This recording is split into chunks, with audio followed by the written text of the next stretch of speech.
The star system surrounding Meraxis 4 had long earned its grim reputation as the graveyard of light. The stars here didn't shine. They simmered, their dying embers struggling to maintain their feeble glow against the suffocating void. In the heart of the system lay an asteroid belt, a treacherous labyrinth of shifting debris. Each asteroid was coated with an iridescent dust that shimmered deceptively against the surrounding darkness, a warning to any who ventured too close. The belt was an inhospitable place, where only the foolish or the desperate dared to go.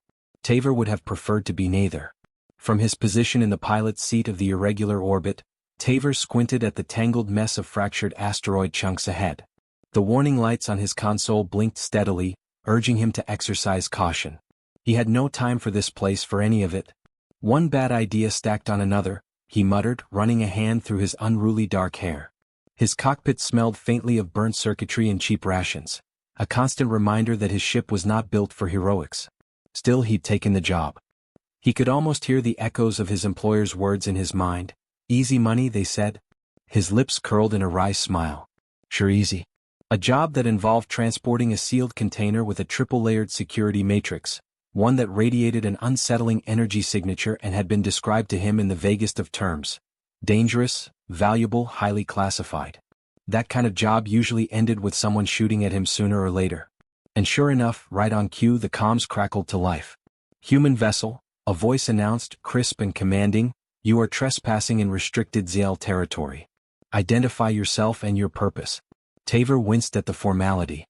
Great, he must have triggered some kind of local sensor grid. Clearing his throat, he tapped the comms button. "This is Tavor, independent contractor. I'm just passing through, no harm meant, no laws broken. Promise?" There was a pause, long enough to make his gut tighten. Then the voice returned, colder than before. "You carry a prohibited object. Cut your engines immediately and prepare for boarding." Tavor's fingers hovered over the controls, his instincts screaming at him to run. Before he could respond, a second voice cut through the static, sharper and unmistakably female. "Stand down, Commander Relix," the voice ordered, underlined with an authority that sent a chill down Tavor's spine. "I will handle this." A part of him wanted to hear more, to savor the smooth, steel-edged quality of her voice. But the practical part of him, the part that had lived through enough close calls to know better, reminded him that this woman was likely about to ruin his day. A sleek, luminous ship emerged from the shadows of the asteroid field, its hull shimmering with a bioorganic glow. It was unmistakably Z in design, advanced and bristling with defensive weaponry. Tavor's stomach sank as he watched it glide into view. This was bad. The comms clicked again and the voice from before spoke once more. "Tavor," the voice said, speaking his name with deliberate precision. "I am Quire, envoy of the Zal sovereignty. Your cargo violates interstellar accords and poses an existential threat. You will surrender it immediately." Tavor leaned back in his seat, weighing his options. "Surrender's not really my style, lady," he muttered under his breath. Then louder, "Appreciate the concern, but I've got a job to do, so if you don't mind." Before he could finish, a bolt of plasma streaked across his bow, lighting up the cockpit with electric blue. "That's a warning shot," Quire said coolly. "You will not get another." Tavor glanced at the display as the incoming fire lit up the space around him. He grinned.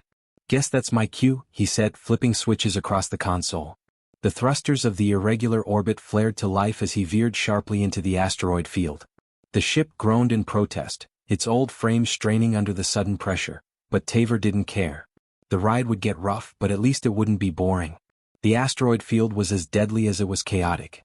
Tavor weaved and ducked through the shifting maze of rocks, the ship's battered hull groaning with every sharp turn. Behind him, Quire's ship pursued with unnerving precision. The Z vessel moved with fluid grace, almost as if it were alive, its advanced systems giving it an edge in the unpredictable maze of asteroids. "You can't keep this up," Quire's voice came through the comms, calm and collected despite the chaos. "Your ship is barely holding together." Tavor gritted his teeth, narrowly avoiding a spinning shard of rock. "Thanks for the concern," he shot back, his voice dripping with sarcasm. "Really warms my heart." A soft laugh broke through the comms, unexpected and melodic. Tavor frowned, momentarily thrown off. "You are an anomaly, human," Quire's voice said, amusement barely veiled in her tone. "Reckless, short-sighted and yet resourceful. It's fascinating." Tavor's hands tightened around the controls. He had no time for this, no time for anything other than getting out of this mess. But before he could respond, the asteroid field lit up with sudden, blinding light. His sensors screamed warnings as an incoming fleet emerged from hyperspace. "Oh, fantastic," he muttered under his breath. The ships that appeared were from the Viron Collective, a rogue faction notorious for seizing anything of value, no matter the cost. Their jagged, predatory ship designs filled the screen as the fleet descended upon the irregular orbit and Quire's vessel, weapons primed. The first volley of plasma fire tore through the asteroids, sending debris flying in all directions. Quire's voice came through again, sharper this time. "They must have tracked your cargo, fool," she spat, her composure cracking for the first time. "Guessing they're not here for a friendly chat?" Tavor's smirk faded as plasma fire exploded around them. The immediate danger of the Viron Collective was a threat that overshadowed everything else. His heart rate spiked, adrenaline surging. "No kidding," he muttered. "Stay close to me," Quire's voice commanded, her tone now serious and commanding. "Your ship won't last 10 seconds without my shields." Tavor hesitated for a moment. His pride warred with his instincts. There was no love lost between him and the Z, but the situation was desperate. He couldn't outrun the Viron Collective, not alone. And Quire's ship, despite the underlying tension, was better equipped to handle a fight. "Fine," Tavor said, his voice tight. "But don't think for a second I'm trusting you." "Trust is a luxury," Quire replied coolly. "Right now we survive."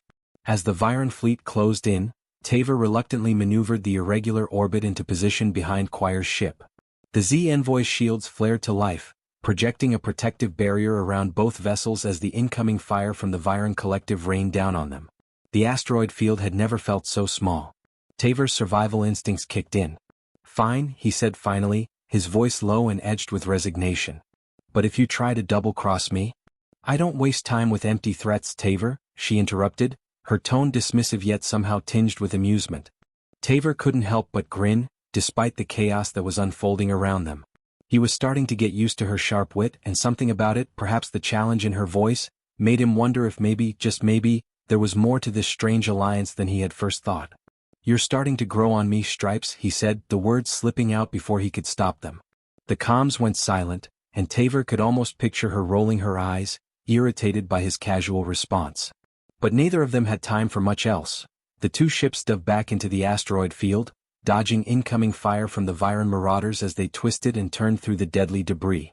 The constant roar of the thrusters and the whine of the ship's hull straining under the pressure filled the cockpit, but Tavor's mind was far from the technical concerns of flying. His heart pounded as he wove the irregular orbit through the asteroid belt, narrowly avoiding large chunks of rock that seemed to appear out of nowhere. The job was turning into a nightmare. What had started as a simple delivery had quickly escalated into a life-or-death situation, and now his only ally in this mess was the mysterious Quire, a woman whose motivations remained just out of reach. She was making everything more complicated than it needed to be, yet Tavor found himself intrigued by her. Her determination, her sharp wit, the way her voice carried both authority and hints of something deeper. In the midst of the chaos, he couldn't help but wonder how this would all play out. The collision with the asteroid field was inevitable. After what felt like an eternity of dodging the relentless fire from the Viron marauders, the irregular orbit had finally taken enough damage. The ship had been shaken, its hull rattling as systems failed, and the last-ditch effort to outrun the enemy had sent them careening straight into the planet below. The crash site smoldered like a dying ember, thick smoke rising from the mangled remains of both ships. Tavor struggled to free himself from the wreckage, his legs shaky as he clambered out of the twisted remains of the irregular orbit. He gasped for breath, his lungs burning as he coughed out smoke and dust. The air around him was thick with the metallic tang of scorched components, mingling with the faintly floral scent of the alien jungle they had crashed into. "Great landing," he muttered to himself with dry humor, brushing a smear of soot off his face. "Just another flawless execution by Captain Tavor." A sharp voice cut through the jungle's eerie stillness, shattering his attempt at humor. "That's entirely your fault," Quire said, stepping into view. Her silver-striped skin practically glowed against the vibrant greens and purples of the alien flora surrounding them. She looked as regal as ever, despite the streak of ash smudging her cheek and the noticeable tear in her intricate, bow-woven suit. Her luminous stripes flickered erratically, betraying her irritation, though her expression remained coldly composed. Tavor leaned against the ship's smoking hull, his smirk as defiant as it was weary. "You're welcome," he replied, voice dripping with sarcasm. "That asteroid field back there could have been worse. At least we're both alive." Choir raised an eyebrow, folding her arms across her chest. Alive, stranded, and now being hunted by Viron marauders on a planet that eats anything it doesn't like. Forgive me if I withhold my gratitude. Wait, did you say eats? Tavor's eyebrows shot up, his sarcasm faltering as the full weight of her words hit him. Before Choir could answer, the jungle seemed to respond. The ground trembled faintly beneath Tavor's boots, and the towering trees, bark like obsidian and leaves shimmering like iridescent glass, shuddered as though exhaling. One tree extended a root toward him, its sharp tendrils creeping closer with eerie precision. Tavor yelped, stumbling back, and yanked a combat knife from his belt, the blade flashing in the dim light. The root stopped inches away, recoiling slightly as if reconsidering its choice of prey. Right, Tavor said, still catching his breath, his heart hammering in his chest. Noted. Stay on the jungle's good side. Choir sighed and brushed past him to examine the wreckage of the irregular orbit. Her movements were graceful yet deliberate, her luminous stripes shifting into a soft, calculating silver as she analyzed the situation. Your weapons, she said, glancing back at him. Do they still work? Tavor grinned and patted the sidearm at his hip. My blaster? Reliable as death and axes. He gestured toward the open hold of the ship. Got a few other toys back there too. Might not look as fancy as your Z-Tech, but they get the job done. She gave him a skeptical look, her stripes dimming slightly. If your toys are anything like your ship, I'm not optimistic. Tavor stepped closer, his grin widening despite the tension. Oh, come on, Stripes. Don't knock it till you try it. Besides, I didn't see you bringing down those Viron fighters back there. Choir stiffened, her silver eyes narrowing. Because I was busy ensuring you didn't fly us directly into an asteroid, she replied, her voice cold but carrying a slight edge. Tavor raised his hands in mock surrender. Fair point. But hey, if we're playing the blame game, who shot at me first? Her lips tightened, but she didn't answer, instead turning back to the jungle, her gaze scanning the alien landscape with a calculating intensity. The jungle itself seemed alive, the trees swaying without wind, their movements deliberate. Vines curled and uncurled like restless serpents, their twisting shapes betraying the uneasy atmosphere of the place. We need to move, Choir said finally, her voice steady but urgent. The Viron won't stop until they've retrieved your cargo and this planet. She paused, her luminous stripes pulsing faintly. It's not safe. Foros Prime is sentient. It won't tolerate us for long. Tavor blinked, taken aback by her words. Wait, hold up, he said, stepping in front of her. The planet's alive? You're just mentioning this now? Choir gave him a cool glance, brushing past him again. I assumed it was obvious, she replied, her tone as indifferent as ever. Its biosphere reacts to intrusions. The longer we stay, the more hostile it becomes. Tavor let out a low whistle, glancing around at the dense undergrowth that surrounded them. The ground beneath his boots seemed to shift, and the trees felt closer than before. He tightened his grip on his sidearm, the weight of it reassuring in his hand. Great. Sentient murder planet. Just what I needed today. They trudged through the dense undergrowth, the air growing thicker with every step, the atmosphere heavy with moisture and tension. The sounds of distant wildlife echoed through the jungle, low, resonant calls that reverberated like the groans of ancient machinery. Tavor tried to focus on the path ahead, but his gaze kept drifting back to Choir. Her movements were precise, almost otherworldly, as if the jungle itself bent around her rather than obstructing her progress. The faint glow of her stripes provided just enough light to guide their way, though he suspected it wasn't for his benefit. You always this bossy? Tavor asked after a while, breaking the silence. She didn't look back. You always this insubordinate? Only when I'm stranded with someone who thinks they're better than me, Tavor shot back. That got her attention. Choir stopped abruptly, turning to face him. Her silver eyes glinted in the dim light, and her luminous stripes flared with an electric intensity. I am better than you, she said evenly, her voice carrying an edge that sent a shiver down Tavor's spine. Your species stumbles through the stars with crude machines and brute force, while the Zal have mastered the intricacies of existence itself. So yes, human, I am better. Tavor tilted his head, his grin returning despite the tension in the air. Yeah. Then why are we both stuck in the same jungle, running from the same bad guys?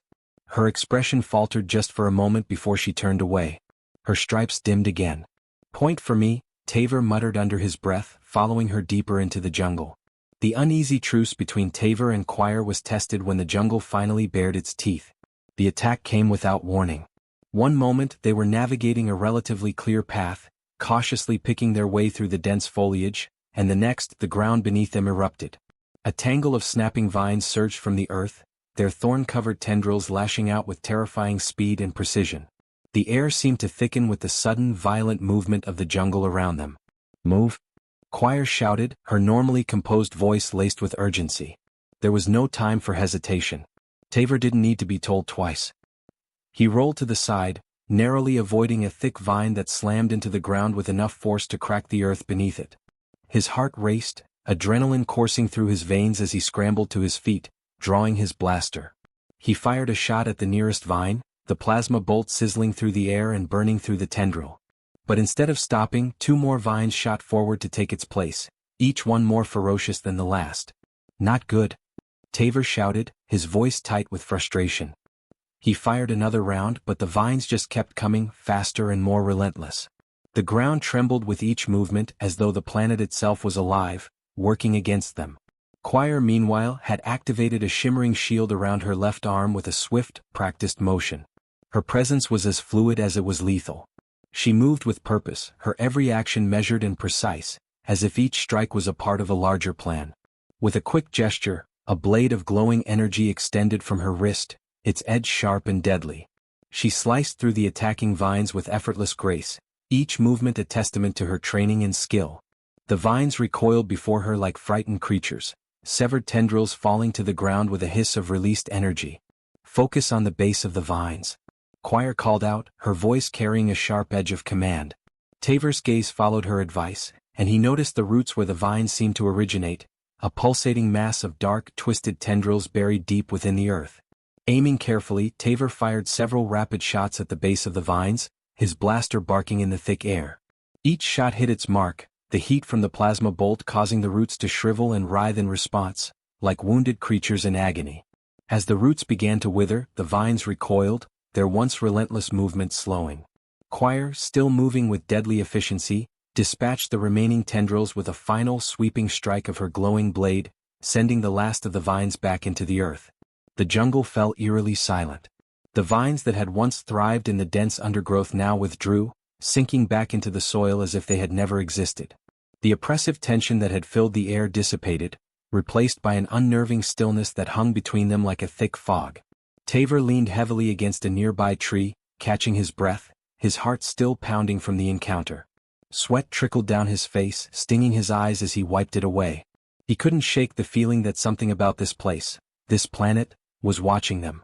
The jungle had come alive, and for a moment, it had seemed like they were nothing more than prey in its vast, dark world. "So," Tavor said between ragged breaths, his voice betraying a hint of dry humor, "still think my weapons are useless?" Choir didn't respond immediately. Instead, she studied him, her luminous stripes pulsing softly in the dim light of the jungle, their glow gradually calming into a steady rhythm. Her silver eyes examined him, unreadable, as if she were measuring his worth or perhaps his survival skills. For a long moment, she said nothing, and Tavor shifted uncomfortably, wondering if she would even acknowledge his question. Finally, her expression softened just slightly and she spoke. "Efficient," she admitted, her voice cool but tinged with something almost akin to respect. "For a primitive tool?" Tavor chuckled, holstering his blaster with a satisfied grin. "I'll take that as a compliment, Stripes." Choir rolled her eyes but didn't correct him. It was a subtle shift, but it was there. Something between them had changed. The tension that had once simmered in the air seemed to ease, if only a little. Choir, still carrying herself with an air of superiority, no longer felt as distant, as if she had come to begrudgingly accept Tavor's presence. She still held herself like she was above him in some way, but there was a hint of respect in her tone whenever she addressed him. For his part, Tavor found her arrogance, while still grating at times, more tolerable. He couldn't deny that she was capable, as efficient and deadly as she was striking. Watching her fight, her every movement precise and controlled, Tavor found a flicker of admiration building inside him. But, as always, he kept his thoughts to himself, not wanting to show any weakness. They didn't trust each other, not yet. But in the depths of Foro's prime, with danger lurking around every corner and the jungle itself seemingly alive and hostile, trust might not have been a luxury. For now, survival would have to suffice. The jungle, once alive with the sound of their battle, now seemed to hold its breath as Tavor and Choir stumbled into a clearing. The air hung thick with anticipation, as though the planet itself was waiting for something, watching them with bated breath. At the center of the clearing stood their destination, the cargo container. The container was a matte black monolith, its surface glistening faintly in the filtered light that seeped through the iridescent canopy above. The earth around it was soft and shifting, and the container was partially embedded into the ground, as though it had always been there, waiting. Taver took a slow, cautious step forward, wiping the sweat from his brow. His boots sank slightly into the ground, which pulsed faintly beneath him, a strange sensation that made his skin crawl. The feeling of the planet's awareness was growing stronger with every passing moment, and Taver couldn't shake the nagging sense that it was watching them, waiting for them to make a mistake. "Well," he said, forcing a grin as he tried to push away the growing unease, "there it is. The universe's most expensive headache." Quire didn't respond right away. Her luminous silver-striped skin seemed to glow faintly, the shifting light giving her an almost ethereal presence as she approached the container with a measured, deliberate pace. The air around her seemed to ripple subtly, as if reacting to her presence, bending to her will. Taver watched her closely, noting the almost reverent way she moved as she knelt beside the container, her long, elegant fingers tracing its smooth, seamless surface. "It's Z," she said softly, her voice laden with tension, as if the discovery of this container had just sent a ripple of shock through her. Taver's smirk faded. He stepped closer, his curiosity piqued. "Hold up. Your people built this thing?" Quire's stripes flared briefly, the only sign of her discomfort.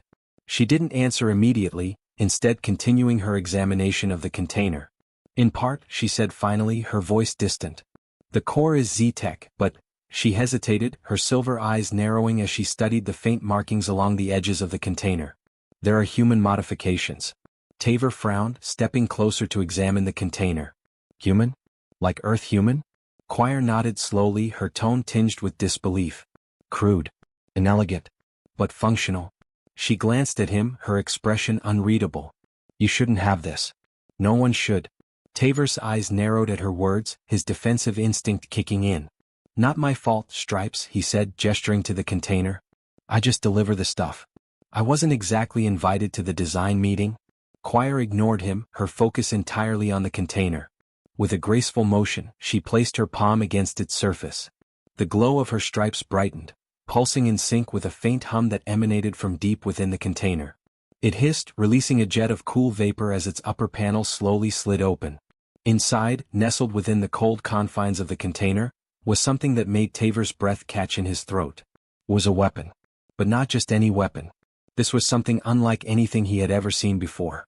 It was massive, almost as long as he was tall, but sleek and strangely organic in design. The metallic surface of the weapon shimmered like liquid mercury, its edges sharp and shifting as though it were alive. Pulsing lines of energy coursed through its body, converging at a central core that glowed with an unsettling, swirling darkness. Quire stepped back, her expression a mixture of awe and horror. Her luminous stripes flickered erratically, betraying her inner turmoil. She seemed to be struggling with what she was seeing, her face a mask of disbelief and fear. "Why is it so big?" she murmured, her voice barely above a whisper. Taver raised an eyebrow, trying to keep his tone light to mask his own growing unease. "Compensating for something?" he teased, but the sharp glare she gave him could have melted steel. "This is no time for your idiotic humor," she snapped, her stripes flashing angrily. "Do you even comprehend what this is?" Taver crossed his arms, trying to keep his cool. "Not a clue," he admitted. "But judging by the look on your face, I'm guessing it's bad." Quire exhaled slowly, her gaze never leaving the weapon. "It's a dark matter stabilizer," she said finally, her voice heavy with the weight of her words. "A weapon capable of creating singularities. It could collapse planets, systems, entire regions of space." Taver stood frozen, the weight of her words sinking in.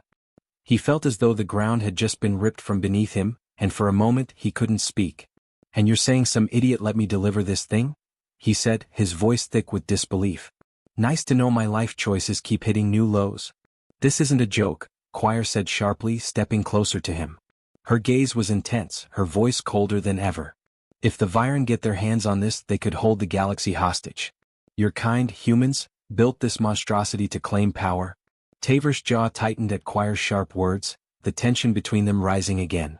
"Reckless," she said coldly.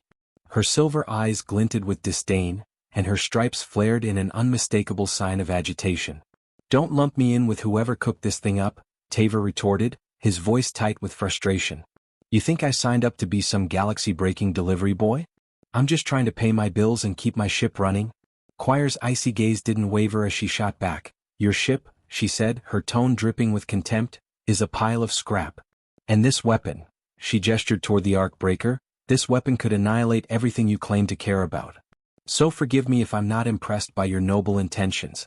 Taver opened his mouth to retort, but then something shifted in the air around them, an unnatural change that stopped him cold.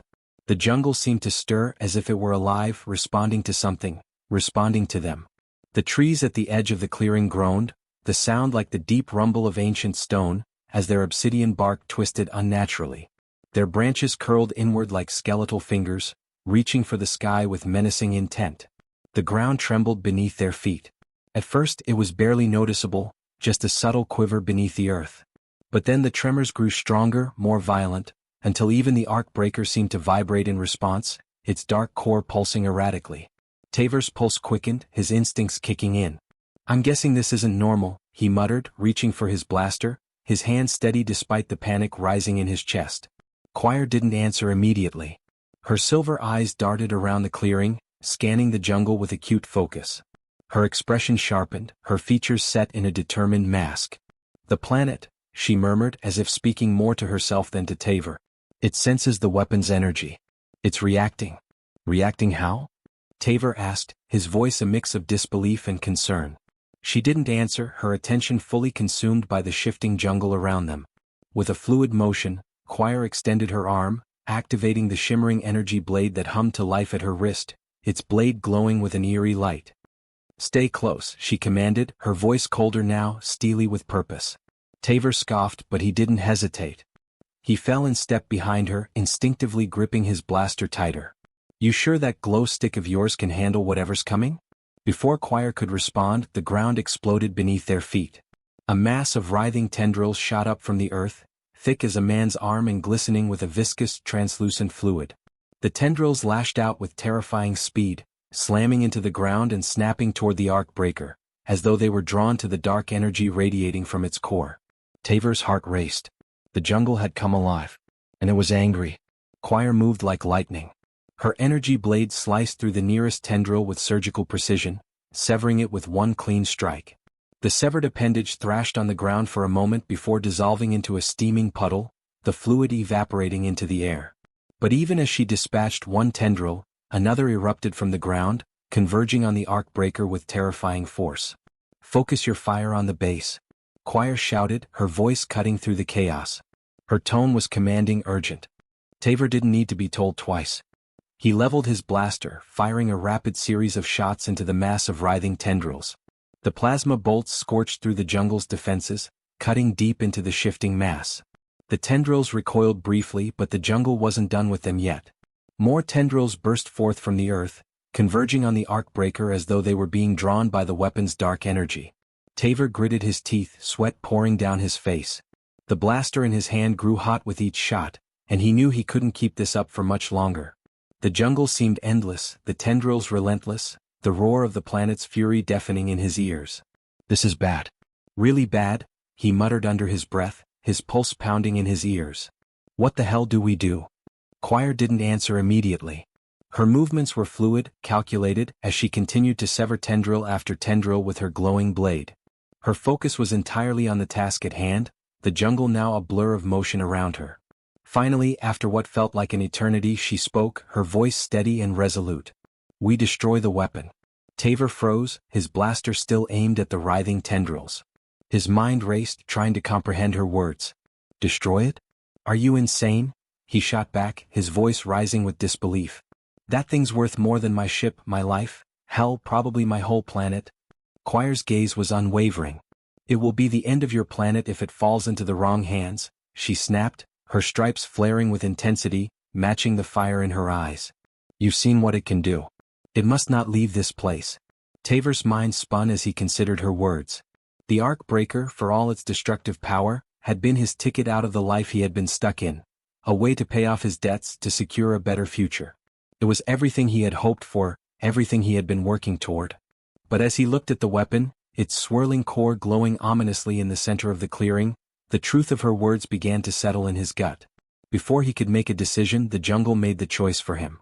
A massive tendril shot forward, faster than Taver could react. It slammed into the container, its thick, pulsing length wrapping around the arc breaker.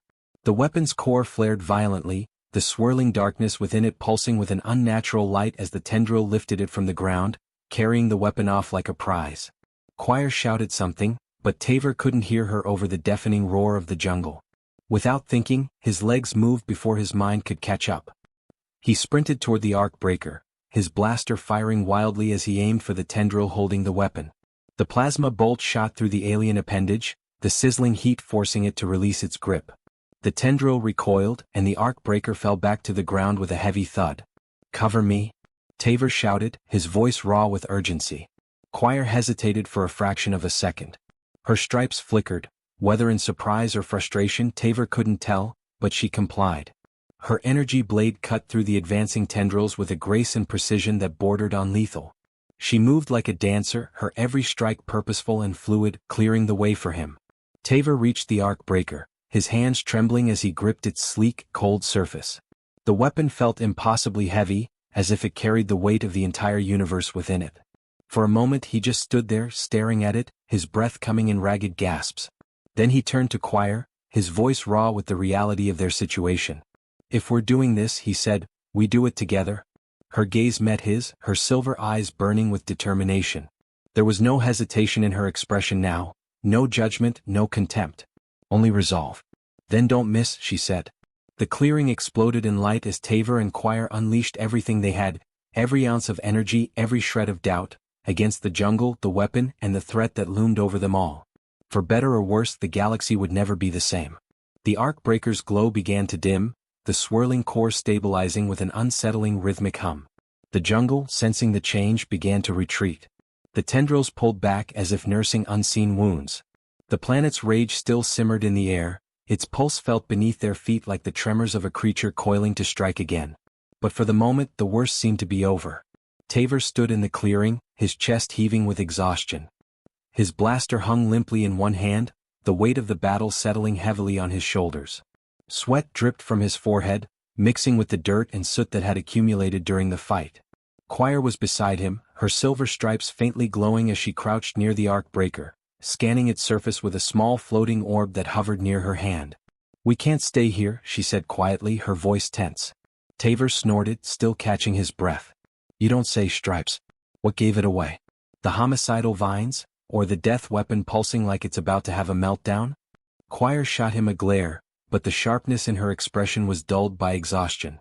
Her silver eyes returned to the arc breaker, her focus unwavering.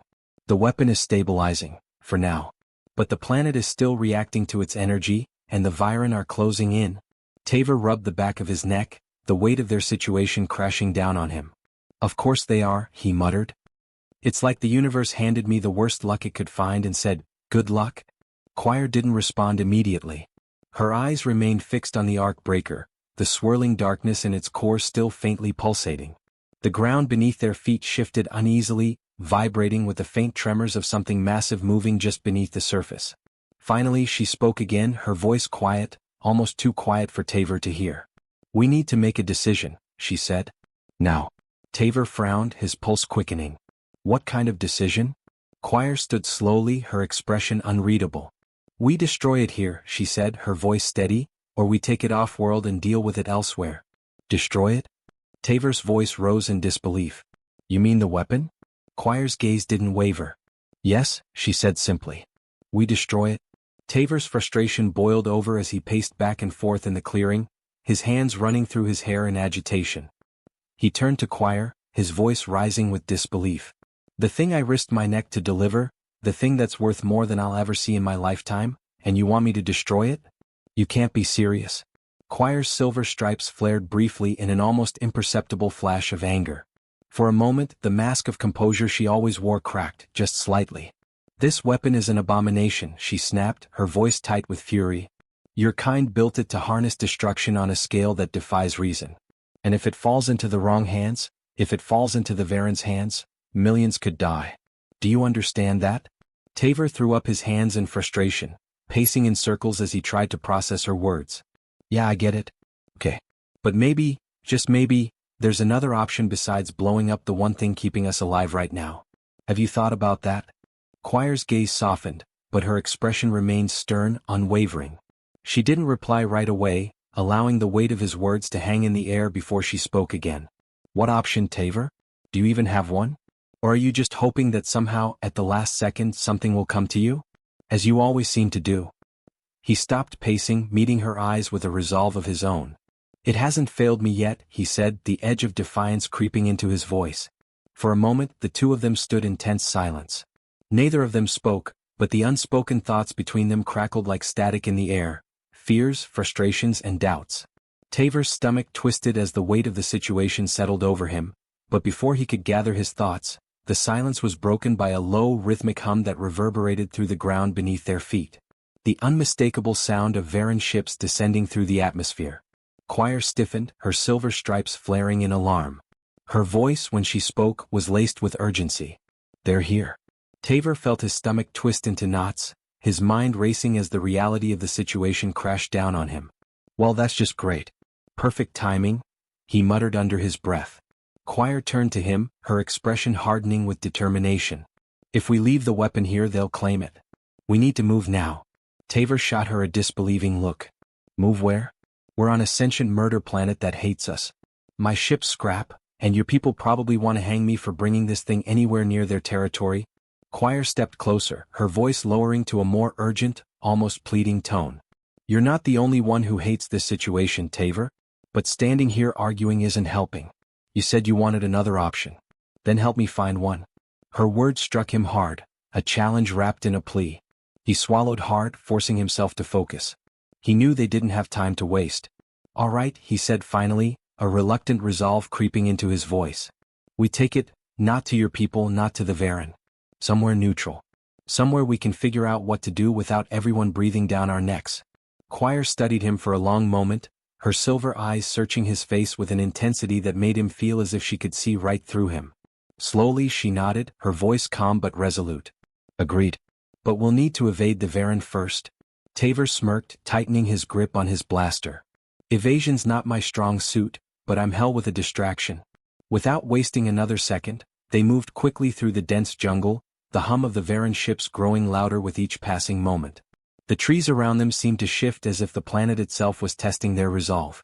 Paths closed behind them while new ones opened up, forcing them to move faster, more cautiously, all the while feeling as though they were being watched, tested by the very jungle they were running through.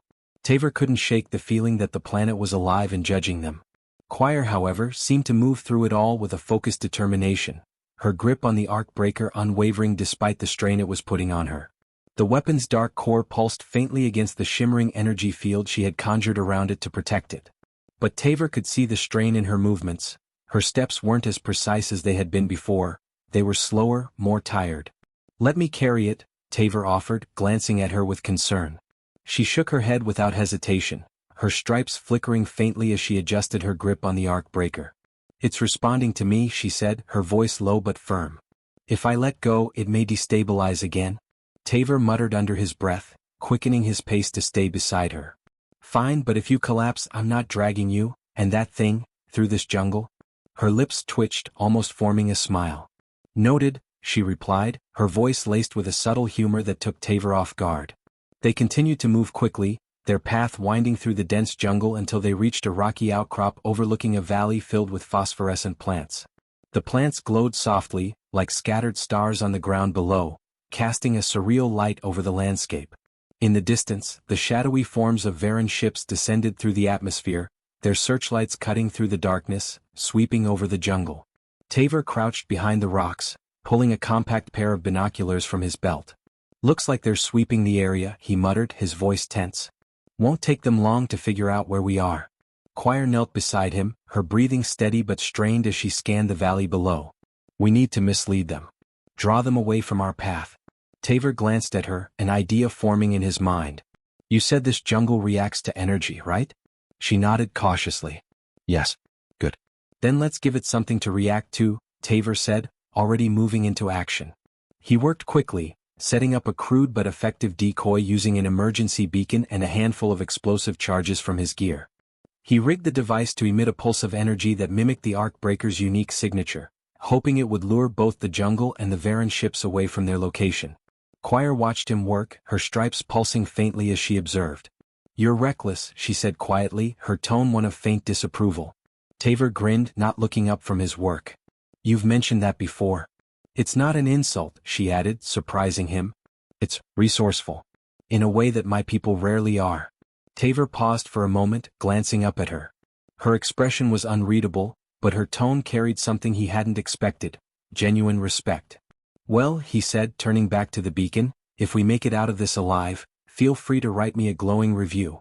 Quire's lips twitched again, but she didn't respond, her focus returning to the task at hand. The decoy worked better than either of them had hoped. The beacon's energy pulse drew the Veron ships like moths to a flame, their searchlights converging on the distant signal. The jungle responded in kind, its tendrils surging toward the decoy with a vengeance. Taver and Quire used the distraction to slip away, moving carefully but quickly through the glowing valley. As they climbed a steep incline on the far side, Taver glanced back at the chaos below. The Veron ships were caught in a maelstrom of vines and energy, their sleek hulls battered by the relentless onslaught of the jungle's fury. He let out a low whistle. "Remind me never to piss off this planet again." Quire didn't respond immediately, her focus entirely on the path ahead. But as they reached the top of the incline, she paused and turned to look at him. "You surprised me, Taver," she said softly. He raised an eyebrow, confused. "Not hard to do, apparently." Her silver stripes glowed faintly, a subtle sign of amusement. "No. You surprised me because I didn't think a human could adapt so quickly, or care so deeply about something beyond themselves." Taver scratched the back of his neck, uncharacteristically sheepish. "Yeah, well, don't get used to it, Stripes." She held his gaze for a moment longer, then turned away, her tone once again sharp with determination. "Let's keep moving."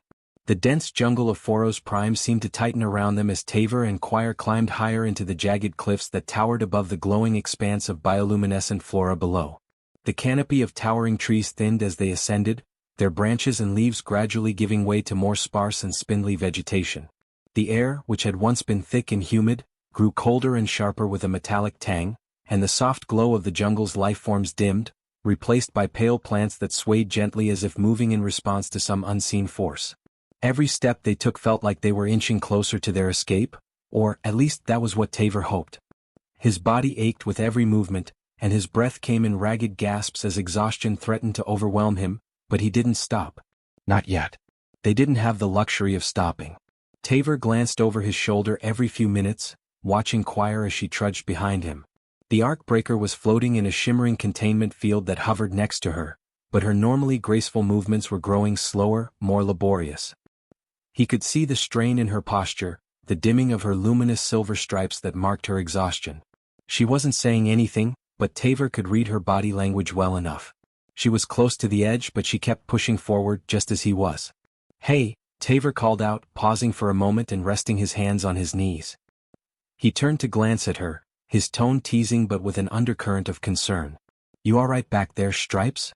Quire lifted her gaze to meet his, and despite the strain that was etched across her face, her silver eyes remained sharp, focused. "I'm fine," she said, her voice unwavering. "Keep moving?" Taver smirked, straightening up and wiping sweat from his brow. "You're a terrible liar, you know that?" Quire's stripes pulsed faintly, a flicker of irritation, or perhaps acknowledgement, flashing across her features. "We don't have the luxury of stopping," she replied, her voice hardening as she met his gaze. "The Veron will realize the decoy was a ruse soon enough." Taver gestured toward the arc breaker, still floating beside her. "You're practically dragging that thing now," he pointed out. "If you keel over, none of us are getting off this rock alive. Hand it over for a bit." She shook her head, her expression firm. "The weapon's energy is attuned to me." If you what?" Taver cut her off, stepping closer. His voice was low but insistent. "Get vaporized? Explode in some horrifying one-of-a-kind way? Look, I'll take my chances. You need a break." Quire's stripes flared in surprise at the use of her full name, her stoic mask slipping for a moment as she considered his words. For a long moment she didn't respond. Then, with a slow, almost reluctant motion, she released the containment field, allowing the arc breaker to hover between them.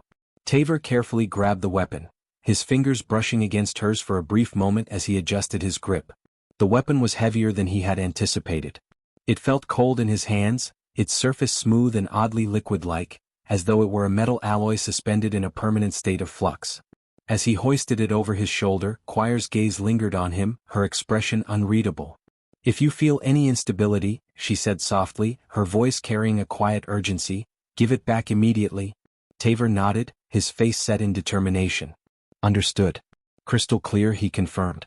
"Now, let's move before the vines change their minds about letting us go." They resumed climbing, the terrain becoming progressively steeper as they ascended further into the jagged cliffs. The rocks beneath their boots scraped against loose gravel, sending tiny avalanches of pebbles skittering into the abyss below. Taver kept his footing carefully, his muscles burning with each step, but he couldn't afford to stop, not when they were so close to safety. Quire stayed close behind him, her silver stripes still offering a faint glow that illuminated the path ahead. The air around them had grown thinner, each breath more labored, each step more taxing. The silence between them stretched on, broken only by their labored breathing and the occasional distant roar of the jungle far below. Taver couldn't help but glance back at Quire every so often. She was pushing herself harder than anyone should, and it gnawed at him. Despite her earlier words, she wasn't fine. She wasn't even close to fine. But she kept moving as though it was a matter of life or death. Which Taver supposed it was. As they reached a narrow ledge on the cliffside, Taver glanced over his shoulder and forced a grin, trying to mask his exhaustion with humor. "So," he said, wiping his brow, "you always this chatty on missions, or am I just special?" Quire raised an eyebrow, her silver eyes reflecting the faint glow of her stripes. "I prefer efficiency to small talk." Taver chuckled, leaning against the cliff to catch his breath. "Figures. Bet your people have entire manuals on the art of being boring." Quicky's lips twitched, almost forming a smile, but she didn't reply. Her expression was unreadable, but her words carried a hint of amusement. "Humor as a defense mechanism," she observed. "Classic human trait." Taver grinned despite himself, feeling a small rush of satisfaction. "Works better than glowing at people."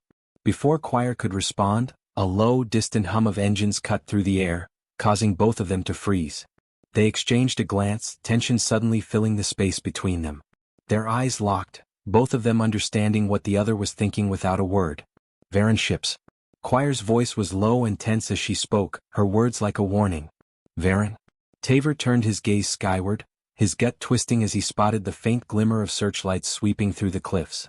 The Veron collective ships were closing in, their jagged silhouettes cutting through the darkening sky like predatory birds circling for the kill. "Damn it," Taver muttered under his breath. "That was fast." Quire stepped closer to him, her tone urgent and focused. "They'll detect the weapon's energy signature if we don't shield it," she said. "We need to find cover." Taver scanned the ridge ahead, his heart pounding in his chest as he desperately searched for somewhere to hide. The narrow path they'd been following disappeared into a sheer rock face, leaving them with only one option: a narrow crevice in the cliffside, half hidden by twisted, skeletal plants. Taver pointed toward it. "There," he said, his voice sharp with urgency. Quire nodded, already moving toward the crevice. Taver followed her, gripping the arc breaker tightly, his heart racing as the sound of the Veron ships grew louder, closer. The crevice was barely wide enough for both of them, but they squeezed into the narrow space, pressing themselves against the cold stone. Their shoulders brushed together, the only contact between them as they crouched in the tight space. The searchlights from the ships passed overhead, flickering harshly as they illuminated the jagged cliffs in blinding beams. Taver held his breath, the weight of the arc breaker pressing against his back as he tried to remain as still and silent as possible. His fingers curled around the hilt of the weapon, the cold metal sending a shiver through him. Quire remained unervingly still beside him, her luminous stripes dimmed to near invisibility. Her body was as rigid as stone. "Any bright ideas, Stripes?" Taver whispered, his voice barely audible.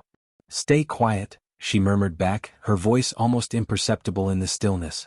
Taver rolled his eyes, but he obeyed, his body tense with the pressure of the moment. The Veron ships hovered overhead, their engines humming menacingly as the seconds stretched into what felt like hours. Every creak of the cliffs, every shift in the wind, made him feel like they were moments away from discovery. Finally, after what seemed like an eternity, the searchlights moved on, fading into the distance as the ships continued their sweep of the area. Taver exhaled sharply, slumping against the rock in relief. "That was too close," he muttered under his breath. Quire didn't respond immediately. When she spoke, her voice was softer than usual, carrying a note of quiet urgency. We need to keep moving. They'll sweep back this way soon. Taver nodded, pushing himself to his feet. Lead the way, princess. Her silver eyes flicked toward him, but she didn't correct him. As they climbed higher into the cliffs, the terrain grew harsher. The air grew thinner, each breath burning in Taver's lungs. The weight of the arc breaker grew heavier on his back, the dark core pulsing faintly against his skin. You all right? Quire's voice broke the silence again. Taver glanced at her, surprised by the question. You asking me that? He responded with a surprised laugh. She tilted her head slightly, her silver stripes glowing faintly. You're carrying the most dangerous weapon in the galaxy. I think it's a valid question. Taver chuckled, despite the growing exhaustion that weighed him down. Fair point. Taver's voice was steady as he glanced over at Quire, still silent beside him. I'm fine, Stripes, he said, though the weight of the situation and the exhausting climb were still evident in his words. Not that I don't appreciate the concern. Quire's expression softened slightly, though her lips remained pressed into a thin line. She didn't respond, her eyes fixed on the horizon. The summit was now within their reach, and the first rays of sunlight were breaking over the edge of the world, spilling a pale golden light across the jagged cliffs. Taver set the arc breaker down carefully beside him, his arms trembling with the strain of carrying it for so long. All right, he muttered, collapsing onto a nearby rock. Now what? Quire didn't answer immediately. She remained standing at the edge of the summit, her back straight, her posture rigid with the same quiet resolve that always characterized her. Her gaze was locked on the horizon, her expression unreadable. The silence stretched on between them, a quiet tension filling the space as the sun began to climb higher, painting the sky in hues of violet and gold. Taver raised an eyebrow and gave a tired chuckle. Wait for what? Her voice was soft when she finally spoke, almost contemplative. We wait. Taver frowned, a little taken aback. Wait? He repeated, though he wasn't sure if he was asking her or himself. He had expected more of a plan, something concrete that they could do, but Quire wasn't offering that. Instead, her attention was fixed on something far beyond him, beyond the cliffs, and beyond even the endless expanse of jungle below. Quire's silver eyes met his when she turned to face him. The weight of the decision before them pressed in like a storm cloud, hanging over them both as the arc breaker pulsed faintly at their feet. Taver couldn't stop staring at it, the darkness swirling within its core, pulling at his thoughts.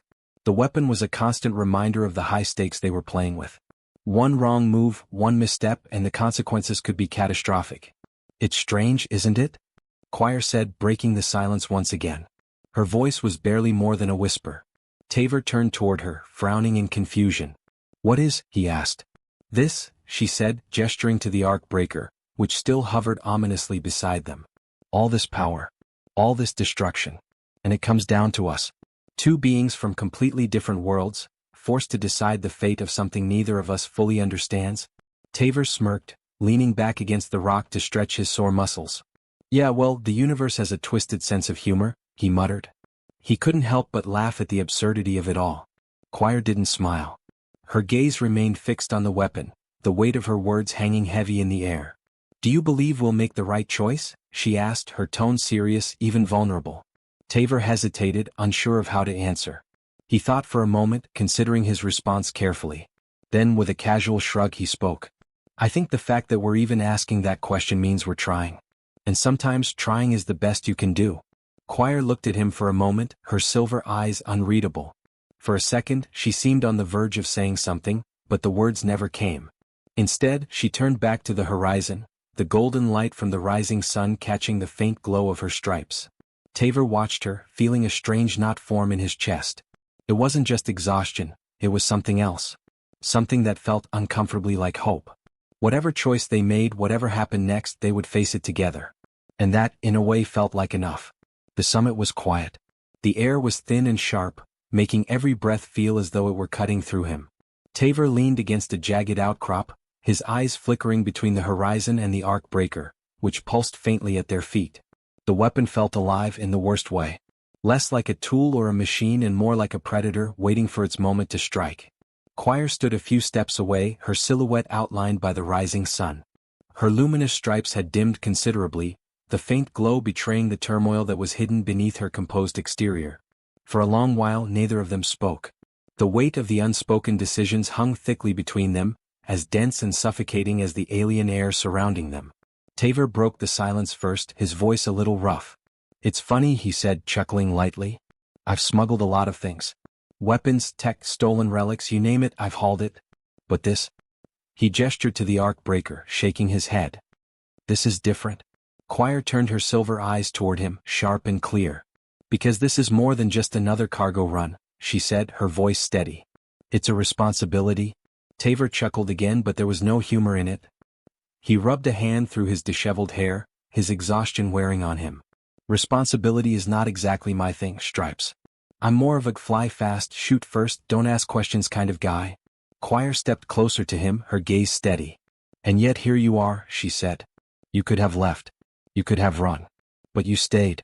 Her words hit him harder than he had expected. Taver opened his mouth to deflect, to crack a joke or say something to lighten the mood, but the look in her eyes stopped him. There was no judgment there. Only quiet acknowledgement. "Yeah," he said softly, his voice barely a whisper. "Guess I did." A distant hum of engines broke the fragile quiet, and both of them turned toward the horizon. The dark silhouettes of Veron ships were moving closer, their shapes cutting through the brightening sky like shadows. "They're close," Choir said, her voice taut with tension. Taver felt his pulse quicken, but he forced himself to stay calm. "We've got options," he said, glancing at the arc breaker. "None of them great, but still options." Choir arched an eyebrow, crossing her arms. "Let me hear them." Taver knelt beside the weapon, tapping its surface with his knuckles as though testing its mood. "Option 1," he said, "we destroy it right here, right now. No arc breaker, no threat. Problem solved." Choir's stripes pulsed faintly, her expression unreadable. "And the fallout?" she asked.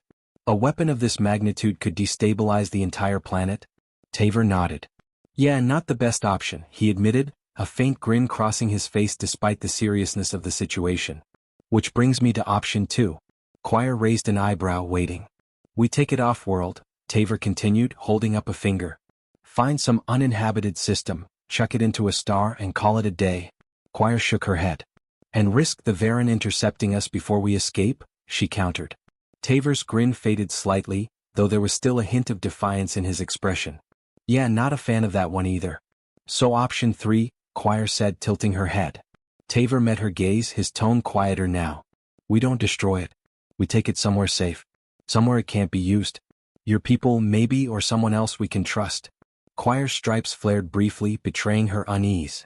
"You're asking me to place faith in beings who have already proven they can't be trusted with such power?"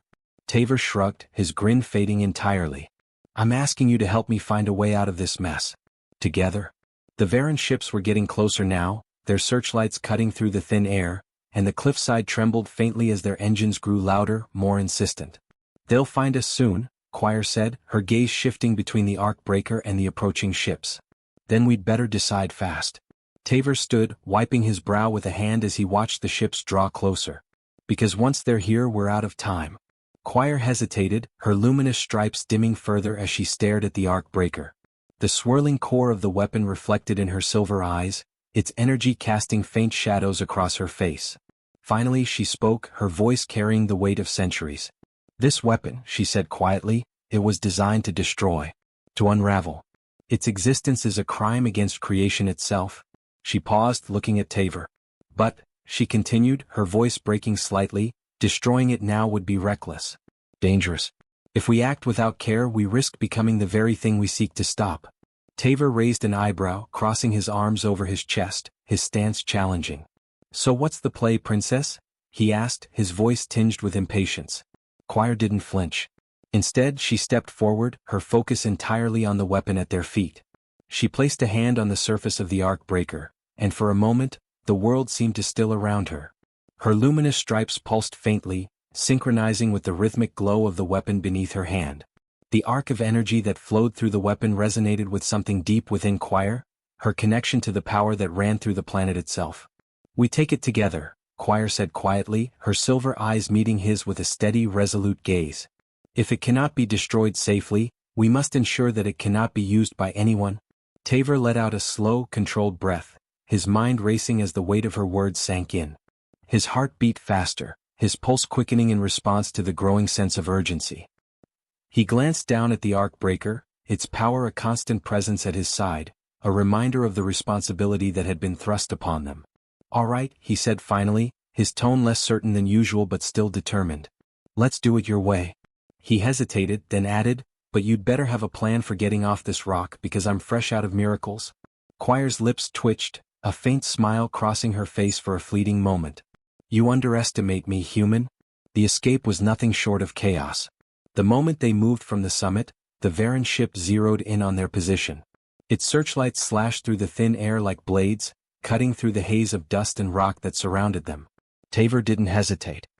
He sprinted ahead, the arc breaker strapped securely to his back, the weight of it like a constant reminder of how little time they had left. Quire followed closely behind, her energy blade humming to life in her hand as she deflected plasma bolts fired from the sky. Each bolt that whizzed past sent a burst of light and heat into the air, but she was unflinching, her movements precise and fluid. "Any day now." Taver shouted over the roar of incoming fire, ducking behind a rocky outcrop just as a bolt slammed into the ground beside him. The shockwave rattled his bones, but he stayed low, his eyes scanning the sky. Quire didn't respond immediately. She was focused entirely on the fight. With a sharp motion, she flung a glowing disk of energy toward one of the Veron ships. The disk sliced through the ship's stabilizers with ease, sending the vessel spiraling toward the cliffs below. Taver watched as the ship crashed in a burst of flames, the shockwave rippling through the air. "Remind me never to piss you off," Taver muttered, catching his breath. "Focus, Tavorn," Quire snapped, her stripes flaring brightly, a reflection of the intensity that pulsed within her. The battle was far from over, and they were not out of danger yet. The two of them continued to race through the terrain, their movements sharp and purposeful, cutting through the narrow ravines and jagged hills that lay between them and their goal. The Veron ships overhead seemed relentless, their engines growing louder with each passing moment. The searchlights swept back and forth, scanning for any signs of movement. They reached a narrow ravine, the walls pressing in on either side, squeezing the air out of the space between them. Quire paused for a moment, her hand placed against the rock face, her stripes pulsing faintly. Taver glanced over his shoulder, his brow furrowing in confusion. "What are you doing?" he asked, his voice low but urgent. "Buying us time," she replied calmly, though there was an underlying tension in her posture. The ground beneath them rumbled, and Taver felt a sudden shift. The walls of the ravine moved, pressing inward just enough to obscure them from view. The searchlights passed over the area, their beams briefly illuminating the landscape before moving on, unable to detect the two of them hidden in the narrow passage. Taver exhaled in relief, his body sagging against the wall of the ravine. "Nice trick. You learned that in princess school?" Quire ignored the jibe, her focus still locked on the arc breaker. "We're not safe yet," she said, her voice quiet but firm. "The weapon's energy signature will continue to draw them in. We won't be safe until we leave the planet." "And how exactly are we doing that?" Taver asked, glancing over at her as she seemed to drift deeper into thought. Quire turned to face him, her expression resolute. "There's a Zal outpost nearby. If we can reach it, I can call for transport." Taver's eyes narrowed, suspicion creeping into his mind. "And what's stopping your people from taking the weapon for themselves?" he asked, his voice laced with doubt. The Zal, after all, had their own agendas, and he wasn't sure he trusted them any more than the Veron. Quire didn't flinch. She held his gaze without hesitation. "Me," she said simply. "I won't let them take it." The journey to the outpost was grueling. Each step felt like a test of their resolve. The terrain grew more difficult as the cliffs gave way to jagged hills, and the air became colder with every passing hour. The sun dipped lower in the sky, casting long shadows over the landscape as they climbed higher and higher toward the outpost. Taver was beginning to feel the weight of the arc breaker pressing against his back like a lead weight. The weapon's core pulsed faintly, sending a ripple of energy through the air with each beat. It was a constant reminder of the danger they carried with them. As they crested the final ridge, the Zal outpost came into view, a gleaming structure of silver and obsidian. Its spires rose like shards of crystal against the alien sky, reflecting the faint light of the setting sun. Taver couldn't help but whistle in awe. "Fancy. Bet the rent's outrageous," he muttered, his voice tinged with humor despite the situation. Quire's lips twitched again, though her attention was fixed entirely on the outpost. "We're almost there," she said, her voice steady, unwavering. They descended cautiously, their eyes scanning the area for any signs of movement. The weight of the arc breaker never seemed to ease, and the tension in the air only heightened as the hum of Veron ships grew louder in the distance, signaling their relentless pursuit. "They're not giving up," Taver muttered under his breath, glancing upward at the darkening sky. "They won't," Quire replied, her voice steady and unwavering. "But neither will we." The final sprint toward the outpost was a blur of motion and fire. Plasma bolts rained down from the sky, scorching the ground in fiery bursts. The two of them wove through the chaos, dodging blasts and sprinting toward the gates of the outpost. Taver's heart pounded in his chest as the walls of the outpost loomed closer. He could hear the sound of the Veron ships above, their engines roaring as they closed in. The gates of the outpost opened just as they reached the perimeter. A squad of Zal guards stepped forward, their energy weapons raised, prepared to fire. "Hold your fire," Quire commanded, her voice carrying the weight of authority. The guards hesitated, their weapons still aimed at Taver and Quire, but after a tense moment, they lowered their weapons in deference to her. Quire stepped forward, and Taver stumbled into the outpost behind her, his legs shaking from the effort of the escape. He collapsed against the nearest wall, his chest heaving as he gasped for breath. "Next time," he panted, "I'm charging extra for this kind of trouble." Quire turned to him, her silver eyes softening slightly, though there was no sign of relief in her demeanor. "You'll live," she said quietly, her voice reassuring despite the exhaustion that hung heavy in the air. Taver smirked, despite the pain in his limbs. "Yeah, thanks to you." For a moment they simply stood there looking at each other. The weight of everything they'd been through, the escape, the danger, the uncertainty, hung in the air between them, thick and palpable. Taver finally broke the silence. "What now?" Quire's gaze shifted toward the arc breaker, the weapon still glowing faintly beside them. "Now," she said, her voice steady, "we decide what kind of future we want to build together." For the first time in a long while, Taver felt like that might actually be possible. On a completely different note, there was something interesting to discuss about the results of a recent community post. The question was simple yet thought-provoking. If you could choose one futuristic technology to exist today, which would it be? The results of the poll offered a fascinating look into where people's imaginations gravitate when it comes to technology in the future. Unsurprisingly, faster-than-light (FTL) travel took the lead with 46% of the vote. FTL travel represents humanity's ultimate dream of exploration, the pursuit of freedom, and the chance to rewrite everything we know about the cosmos. The idea of venturing beyond Earth to uncover the mysteries of distant galaxies has captivated humanity for generations. Following closely behind was teleportation with 22%, and time travel at 21%. These results highlight our collective desire to bend the rules of reality, to move instantly across space or time, to rewrite history or escape the confines of distance. Interestingly, AI companions came in at 11%. A reminder that while we yearn for adventure and exploration, we also value connection. The idea of having an artificial companion, one that might ease our solitude or offer assistance, speaks to a deep-seated need for relationship, whether it's with another human or an advanced artificial intelligence. These results offer a window into the human psyche, showing that while we dream of adventure and progress, we also reflect on our need for connection, for both adventure and intimacy, for pushing the boundaries of what's possible while ensuring we still hold on to what makes us human. It's a fascinating snapshot of our collective aspirations and why science fiction is so much more than escapism. It's a mirror reflecting the limitless potential of human curiosity, and ultimately, only time and our imaginations will tell what the future might hold.